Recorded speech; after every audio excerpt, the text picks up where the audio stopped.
네, 안녕하세요. 자동차의 모든 것 오로카입니다. 이번 시간에는 밸브 스프링 자유고 측정을 해보겠습니다. 네, 밸브 스프링 자유고는 실린더 헤드에 있는 이 밸브 스프링에 아무런 부하도 가하지 않은 상태에서 스프링의 이 전체 길이, 즉 높이를 측정하는 항목입니다. 밸브의 높이는 여기 있는 이 버니어 캘리퍼스라고 하는 이 측정기를 사용하게 됩니다.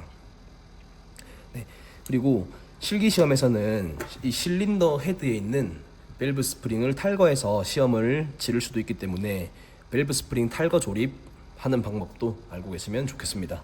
네, 그럼 바로 측정해 보도록 하겠습니다. 이 버니어 캘리퍼스를 사용해서 이 밸브 스프링에 하중이 가해지지 않은 상태로 이렇게 딱 맞게 맞춰줍니다. 그리고 원래 이 버니어 캘리퍼스에는 보통 이렇게 스토퍼가 있거든요. 네, 스토퍼가 없으면 고정을 하지 못하기 때문에 왔다 갔다 할 수 있습니다. 네, 근데 지금 이 버니어 캘리퍼스 같은 경우에 여기 없어졌네요. 네, 하지만 조금 최대한 정확하게 측정을 해보도록 하겠습니다.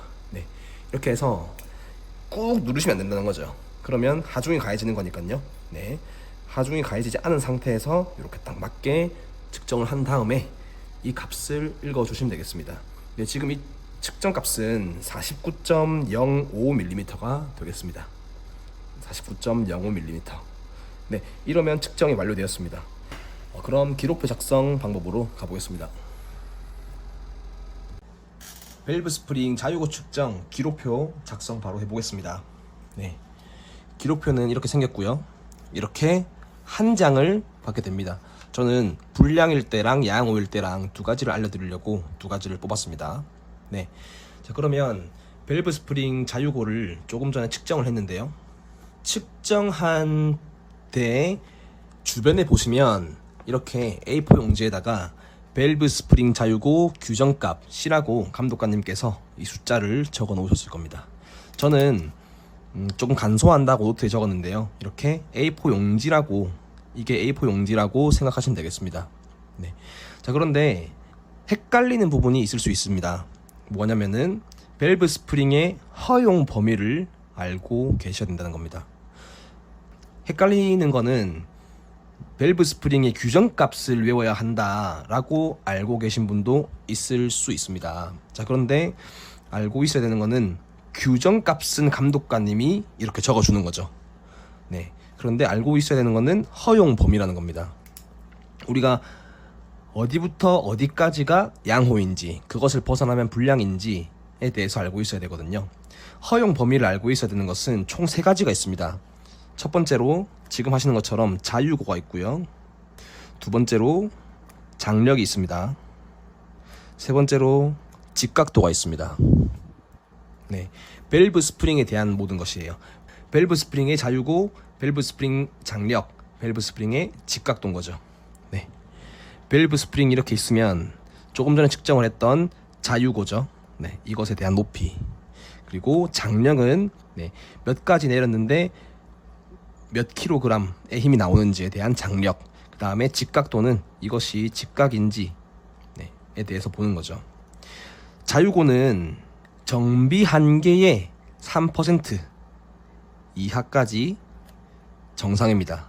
장력은 15%예요. 이하. 그 다음 직각도도 3% 이하까지입니다. 네. 이 허용 범위, 규정 범위에 대해서 3%까지 허용을 해준다는 거니까 우리는 아까 측정값이 49.05mm가 측정이 되었습니다. 그렇죠?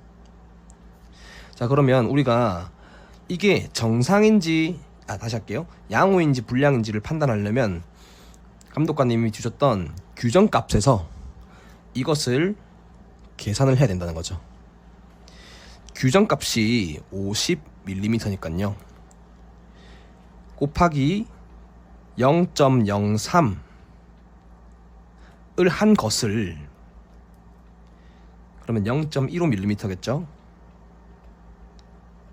이것을 50mm에서 뺀 값까지 결국 48.5mm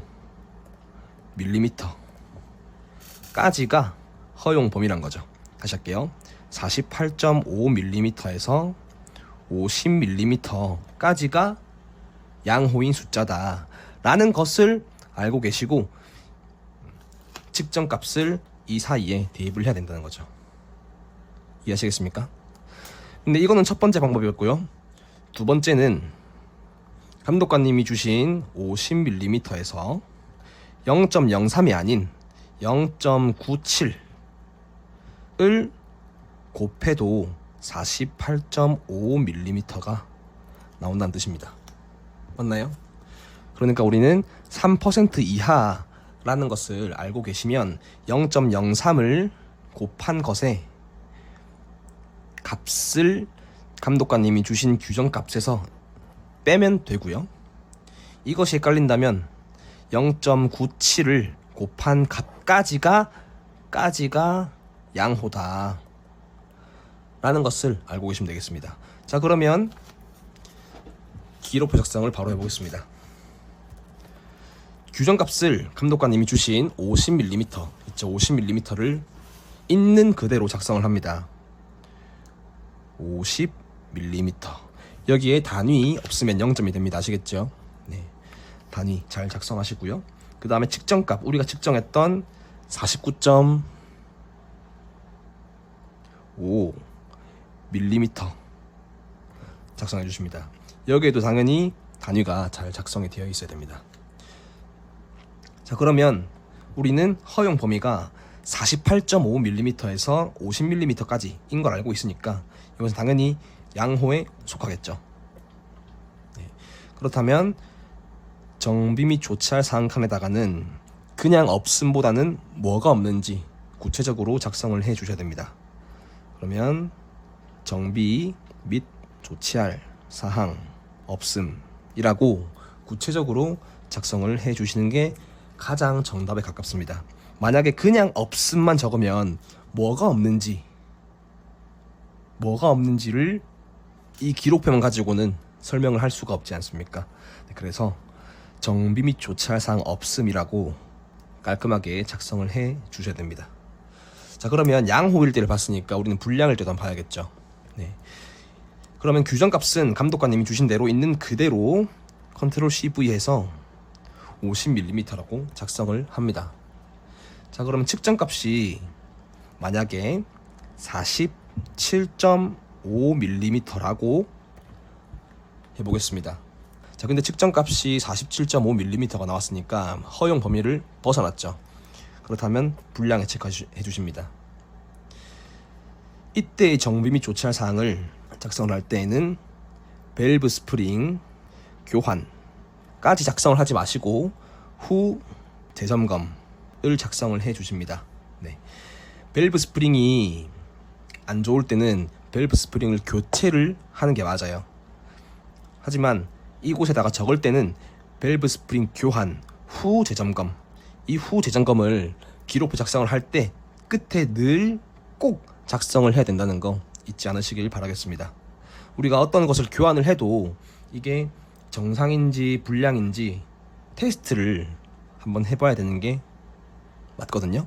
그래서 끝에는 마지막에 후 재점검이란 단어를 꼭 적어 주셔야 된다는 거 잊지 마시길 바라겠습니다. 네, 그럼 지금까지 밸브 스프링 자유구 측정법과 기록표 작성에 대해서 알아보았습니다. 고맙습니다.